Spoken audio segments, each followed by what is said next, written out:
کسی عالم نے کہہ ہی دیا ہے تو آپ اس طرح کر کے اس کا غلط مفہوم نہ لیں. کسی قاری صاحب نے, اور قاری صاحب کو شوق کوئی نہیں ہوتا پیسے اکٹھے کرنے کا, وہ تو کمیٹی والے کہتے ہیں نہ اکٹھے کیے تو چھٹی کرا دینی ہے, اس لیے وہ اکٹھے کر لیتے ہیں بیچارے کئی دفعہ اسپیکر کھول کے.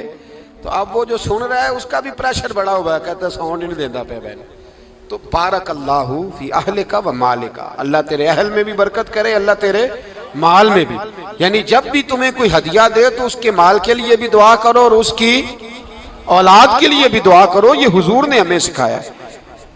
قرض ایک صحابی پہ بڑا چڑھ گیا تو حضرت عبداللہ ابن مسعود سے کہنے لگے قرضہ بڑا چڑھ گیا. فرمانے لگے تمہیں وہ دعا نہ سکھاؤں جو ہمیں نبی پاک نے سکھائی ہے.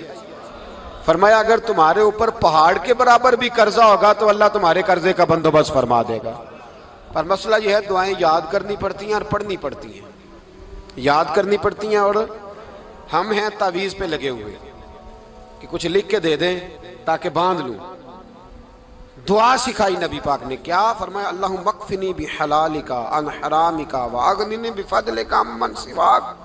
فرمایا یہ دعا مانگا کرو, اے اللہ مجھے کفایت کرنے والا رزق عطا فرما اور مجھے حرام سے بچا, اور مجھے اپنے فضل کے ساتھ دوسروں سے بے نیاز کر دے. یعنی اس کا سادہ ترجمہ یہ ہے کہ اللہ بندوں کا محتاج نہ کر, مجھے اپنا محتاج. فرمایا یہ دعا پڑھو ادائے قرض کے لیے, ادائے قرض کے لیے یہ دعا پڑھو. اللہ تبارک و تعالی پہاڑ کے برابر بھی قرضہ ہوگا تو تمہیں اللہ اس سے نجات عطا کر دے گا. نبی پاک صلی اللہ تعالی علیہ وسلم نے ایک حدیث میں غصے کی دعا بھی بتائی ہے. ویسے میرے خیال میں لوگوں کو غصہ نہیں آتا, آج کل غصہ نہیں آتا, لوگوں میں تکبر آ گیا ہے. اپنے سے چھوٹے پہ غصہ آتا ہے, اپنے سے تگڑے پہ کیوں نہیں آتا. جس آدمی نے گلی پہ خیرات مانگنے والے پہ غصہ کیا وہ ایس ایچ او صاحب پہ کیوں نہیں کرتا. غصہ تو غصہ ہے نا, سب پہ ہونا چاہیے, لیکن بڑا سمجھدار غصہ ہے. غریب آدمی کو دیکھ کے غصہ آتا ہے, امیر آتا ہے تو غصہ نکل جاتا ہے. تو میں تو کہتا ہوں لوگوں کو غصہ, اگر تجھے غصہ آتا ہے تو مار دیوار کے ساتھ ٹکر تیرے غصے کی سمجھ آئے. یہ کس قسم کا غصہ ہے جو غریب پہ ہی ہاتھ اٹھا رہا ہے. تو خدا را خیال فرما, غریبوں کے حق میں بڑا غصہ, مجبوروں کے حق میں بڑا غصہ, ماتحتوں پر. اور اگر چودھری صاحب آ جائیں تو چودھری صاحب آ جائیں تو پھر بہانہ بنا لیتے, کہتے غصہ تو مینوں بڑا آیا سی, پھر میں کہا میرے گھر آیا ہے, پھر بہانہ بنا لیا. ایسے نہیں کرو. نبی پاک صلی اللہ علیہ وسلم نے دعا سکھائی بخاری میں, فرمایا جب غصہ آئے تو پڑھا کرو اعوذ باللہ من الشیطان. آتی ہے نا دعا ماشاءاللہ, اعوذ باللہ من الشیطان. جب غصہ آئے تو یہ والی دعا پڑھ لیا کرو. نبی پاک علیہ الصلوۃ والسلام نے ارشاد فرمایا کہ جب تمہارے بھائی کو چھینک آئے نا تو چھینک آنے والے کو کہنا چاہیے الحمدللہ. چھینک آئے اس نے کیا کہنا ہے, یاد ہو جائے گا کیا کہنا ہے, الحمدللہ. اور جو سنے اس نے کہنا یرحمک اللہ. کیا کہنا ہے, یرحمک اللہ, اللہ تجھ پہ رحم کرے. یہ پڑھنا ہے اس نے. حضرت عبداللہ بن مبارک رحمۃ اللہ تعالی علیہ نا دریا کے کنارے کھڑے تھے, کشتی سے اترے تھے ابھی اور وہیں کھڑے تھے. تو ایک آدمی, دو چار لوگ کشتی میں کنارے سے آپ کے پاس سے گزرے تو ایک کو چھینک آئی, اس نے کہا الحمدللہ. اب سنت ہے کہ جواب دو یرحمک اللہ, اللہ تیرے اوپر رحم فرما. جواب دینا تھا لیکن وہ کشتی تیزی سے گزر گئی. حضرت عبداللہ بن مبارک رحمۃ اللہ تعالی علیہ نے ملاح کو بلایا, فرمانے لگے اس کشتی کا پیچھا کرنا ہے. وہ کہنے لگا سواریاں بیٹھیں گی تو جاؤں گا. اس زمانے میں جو پوری کشتی کا ایک سائیڈ کا کرایہ تھا وہ 5 دینار تھا. فرمانے لگے تو نہ اس طرح کر, اسپیشل مجھے لے جا بٹھا کے. کیا لے گا, اس نے کہا 20 دینار لوں گا. فرمایا 20 ہی دوں گا. اس کشتی کا پیچھا کیا اور جس آدمی کو چھینک آئی تھی نا اس سے جا کے یرحمک اللہ کہا. اس نے جواب میں جزاک اللہ کہا. تو آپ فرمانے لگے میرا کام ہو گیا, واپس چل.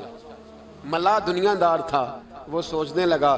پہلے تو اس نے سوچا میرا کیا ہے, 20 دینار تو ان کے گئے ہیں. لیکن جب اترنے لگے نا تو 20 دینار دیے یا 20 درہم دیے.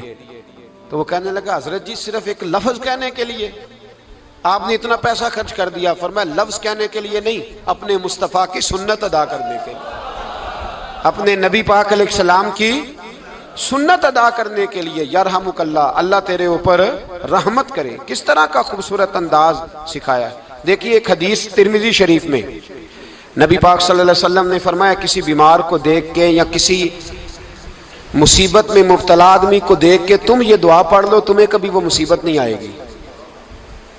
کیسی خوبصورت دعا ہے، کسی مصیبت زدہ کو بیمار کو دیکھ کے پڑھو، تمہیں کبھی وہ مصیبت الحمدللہ الذی عافانی مما ابتلاک بہ وفضلنی علی کثیر ممن خلق تفضیلا۔ اللہ تعالیٰ کا شکر ہے جس نے مجھے اس مصیبت سے عافیت دی اور اس بیچارے کو یا تجھے اللہ نے مبتلا کیا، اور اللہ نے مجھے اپنی بہت ساری مخلوق پہ فضیلت دی ہے، یعنی اللہ نے مجھے بڑا اچھا رکھا ہوا ہے یار، میں تو الحمدللہ بڑا اچھا ہوں، دیکھو بیچارہ۔ یعنی یہ دعا بھی ہے اور اپنے اوپر شکر ادا کرنے کا ایک اعلیٰ حضرت فاضل بریلوی رحمت اللہ تعالیٰ علیہ کو نا گلے کے اندر چھوٹی چھوٹی 2 پھنسیاں نکل آئیں، تو اس زمانے میں طاعون کا مرض پھیلا ہوا تھا۔ ایک بڑے قابل حکیم کو لایا گیا، انہوں نے چیک کر کے کہا آپ کو تو طاعون ہو گیا ہے، فرمانے لگے چل دوڑ جا، مجھے طاعون نہیں۔ اس نے کہا جناب یہ گلے پہ بنا ہوا ہے اور سب کو پتہ ہے آج کل پھیلا ہوا۔ فرمایا سب کو ہو سکتا ہے، مجھے نہیں ہو سکتا۔ کیوں؟ فرمانے لگے ایک بندے کو طاعون ہوا تھا تو میں نے اسے دیکھ کے وہ دعا پڑھ لی تھی جو نبی پاک نے بتائی ہے، لہذا حضور کا فرمان ہے تو مجھے ہر بیماری آ سکتی ہے پر یہ بیماری آ سکتی۔ وہ شخص کہنے لگا جی منہ میں بھی گلٹیاں چلی گئی ہیں، کھول نہیں رہا، کیا ہوگا؟ اعلیٰ حضرت نے کالی مرچ منگوائی، اسے پیس کے زبان کے نیچے رکھا تو ساری بیماری دور ہو گئی۔ فرمانے لگے بلاؤ نہ ذرا اس حکیم کو جو کہتا تھا طاعون ہو گیا ہے، وہ تو صحیح ہوتا ہی نہیں اتنی جلدی۔ فرمایا ہر چیز بدل سکتی ہے پر میرے نبی کا فرمان نہیں بدل سکتا، میرے رسول پاک علیہ السلام کا فرمان نہیں بدل سکتا۔ تو عزیز دوستو، نبی پاک، اب بڑی خوبصورت بات آئی، ساری خوبصورت تھی، بڑی پیاری بات آئی۔ دنیا میں سب سے حسین چہرہ اللہ نے اپنے رسول کو عطا فرمایا ہے۔ نبی پاک کا چہرہ بھی حسین ہے، مکھ چند بدر شاہ شانی ہے، متھے چمک دی لاٹ نورانی ہے، کالی زلف تے اکھ مستانی ہے، مخمور اکھی ہے مد بھری۔ پیارا چہرہ ہے حضور کا، جتنا چہرہ پیارا تھا اتنے ہی حضور کے اخلاق بھی بڑے پیارے تھے۔ لیکن میرے نبی پاک علیہ السلام جب آئینہ دیکھتے، کیا دیکھتے؟ حضور جب آئینہ دیکھتے، ہمارے نوجوان بھی سارا دن آئینے کے آگے کھڑے رہتے، کبھی بال اس طرح کے بناتے ہیں کبھی اس طرح کے۔ تو میرا کئی دفعہ دل کرتا ہے کہ میں ان سے کہوں کہ تو آئینے کو کہہ رہا ہے جھوٹ بول، پر وہ کیسے بولے؟ تو کہہ رہا ہے آئینے کو کہ تو کیا سب سے پیارا تو ہی لگ رہا ہے، پر وہ کیسے بولے؟ اس نے تو سچ بتانا ہے۔ ان کو آئینہ جو دکھایا تو برا مان گئے۔ تو میرے عزیز یاد رکھیے گا، نبی پاک صلی اللہ علیہ وسلم بھی آئینہ دیکھتے۔ آئینہ دیکھنا حضور کی سنت ہے، کوئی سنت سمجھ کے آئینہ دیکھے گا تو ایک دفعہ دیکھنے پر 100 شہیدوں کا ثواب ملے گا۔ لیکن نبی پاک صلی اللہ علیہ وسلم آئینہ دیکھتے کیا کہتے؟ اللہم انت حسنت خلقی فحسن خلوقی۔ یا اللہ، یہ دیکھیں حضور نے ہمیں سکھایا ہے، یا اللہ جس طرح تو نے میری صورت اچھی بنائی ہے میری سیرت بھی اچھی بنا دے۔ یہ ہمیں سکھانے کے لیے دعا، یا اللہ جس طرح صورت اچھی بنائی ہے، جس طرح تو کہتا ہے نا اس دفعہ اس وقت دیکھ لو کپڑوں پہ کوئی داغ نہیں، تو دعا کیا کر باطن کے بھی اللہ داغ دور فرما دے، یہ والا سارا معاملہ بھی ٹھیک ہو جائے۔ آخر کی طرف آتا ہوں، فرمایا جب کھانا کھانے لگو تو دعا مانگو، اور ایک روایت میں فرمایا یہ دعا پڑھ لو، کھانے میں زہر بھی ہوگا تو تم پہ اثر نہیں کرے گا۔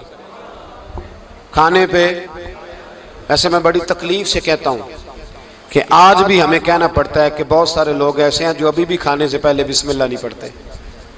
یار بڑے افسوس کی بات نہیں؟ بڑے افسوس کی۔ حضور نے دعا سکھائی، میں یہ دعا پڑھو گے تو زہر بھی ہوگا تو اثر نہیں کرے گا۔ بسم اللہ الذی لا یضر مع اسمہ شیء فی الارض ولا فی السماء یا حی یا قیوم، جس کی برکت سے زمین و آسمان میں کوئی چیز بھی نقصان نہیں دیتی، اور اے اللہ اے ہمیشہ زندہ رہنے والے اور قائم رہنے والے۔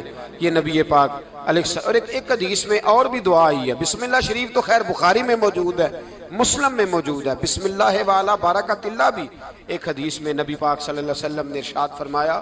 اور جب کھانا کھا چکے پھر کہا دعا مانگو، الحمدللہ الذی اطعمنا وسقانا وجعلنا من المسلمین۔ اللہ تعالیٰ کا شکر ہے جس نے ہمیں کھلایا بھی، پلایا بھی اور مسلمان بھی بنایا۔ حضرت مرزا مظہر جان جانا فرماتے ہیں کہ بارش ہوئی تھی تازی تازی، دلی میں تازی تازی بارش ہوئی تھی، ایک بابا لکڑی کے جوتے پہنے کھڑا ہوں، اللہ اللہ اللہ اسی کسے دے کچھ بھی نہیں لگ دے نہ کوئی ساڈا دردی، بابا مست ہو کے جا رہا، اللہ اللہ کرتا جا رہا. ایک طوائف اپنے کوٹھے سے اتر کے تو سیڑھیوں پہ بیٹھی تھی، ساتھ اس کا یار بھی بیٹھا تھا. بابا اپنی مستی میں جا رہا ہے تو بابا جی کے پیروں سے کچھ مٹی اڑی تو اس عورت کے کپڑوں پہ پڑ گئی. پرواہ ہی نہیں، بزرگ گزر رہے. وہ یار اس کا دوڑا ہوا آیا، اس نے آ کے تھپڑ مارا. کا خیال نہیں سارے اس کے کپڑے آلودہ کر دیے، تو کدھر تیرا دماغ نہیں ٹھیک؟ بابے نے نظر اٹھائی، کہا بیٹے میں نے دیکھا نہیں، چل اللہ تیرا بھلا کرے، تو نے بدلہ لے لیا. بابا جی چپ کر کے وَإِذَا خَاطَبَهُمُ الْجَاهِلُونَ قَالُوا سَلَامًا، چپ کر کے گزر گئے. ٹھنڈ کا موسم تھا، بارش تازہ ہوئی تھی، حلوائی دودھ کاڑ رہا تھا. اس نے بٹھایا بابا جی کو پھٹے پہ، پیالہ پکڑا، دوڑ کے آگے بڑھا. بزرگ آ گئے، آئیے بیٹھیے. دودھ کا گرم گرم پیالہ شکر ڈال کے دیا. بابا جی نے دودھ پیا، پھر نظر جھکی، پھر رنگ بدلا. کہنے لگے مالک تو کتنا بے نیاز ہے، کہیں تھپڑ مرواتا ہے، کہیں دودھ پلاتا ہے. تیری بے نیازی ہے نا، ادھر تھپڑ مروایا، یہاں دودھ پلایا، تو ہی جانتا ہے تیرے رنگ کیا ہے. ابھی بابا وہیں بیٹھا تھا، دوڑے آئے پیچھے سے لوگ، شور ہوا. بابے کو دبوچ کے وہاں لے گئے جہاں اس نوجوان نے تھپڑ مارا تھا. کہا تو اللہ کا بندہ ہے، اللہ کے بندے بد دعا تو نہیں دیتے. ہوا کیا؟ کہا تو نے بد دعا دی ہے؟ کہا نہیں دی، بات بتاؤ.